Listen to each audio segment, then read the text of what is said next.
একটু সময় লাগছে। আর যদি সত্যি আয়না করতো তাহলে তো সরকার যেদিন বলে গেছে প্রতিদিনই সব দেখাইতো পুরা বিশ্বের যে এই আয়নাঘর বা এইটা ভয়াবহতা। আসলে এটা আমি মনে করি একটা মস্কার।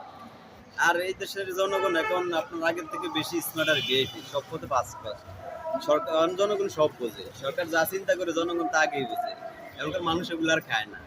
এখন এইসব নাটক আর চলে না। এখন আপনার ওই সব মানুষই এখন জয় বাংলা ইউনুস সামনে। মানুষ আগে এটার আছে। সাম্প্রতিক সময়ে আমরা দেখতে পাচ্ছি যে এই আপনাদের শেখ হাসিনা আমল থাকতে জিনিসপত্রের প্রচুর দাম ছিল, এখন কিন্তু অনেকটাই নিয়ন্ত্রণের ভিতর আছে। এটা কি জিনিসপত্র নিত্য পণ্যের দামের উপর ডিপেন্ড করে না তেমন যে কোন সরকার ভালো বা খারাপ। কারণ আরো বহির্বিশ্বের অনেক কিছু আছে এই লোকে একটা পথ তো বিচার করা যায় না। সব মিলে ঠিক আছে, তবে দেশ চালাইতে আরো এক্সপার্ট লাগে। আপনি কি মনে করতেছেন ডক্টর ইউনূস শেখ হাসিনা যে এরকম পরিচালনা করছে তার থেকে খারাপ পরিচালনা করতেছে? আমি কি দেশের 80% মানুষই তো এই কমেন্ট করে যে দেশ আগের থেকে খারাপ ছিল।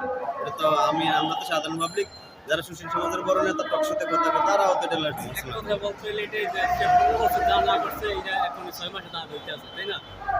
এটাই তো।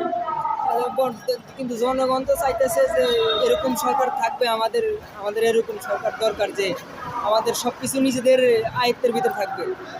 ভাই, বাংলাদেশটা হলো আপনার একটা চিড়িয়াখানা, বুঝছেন?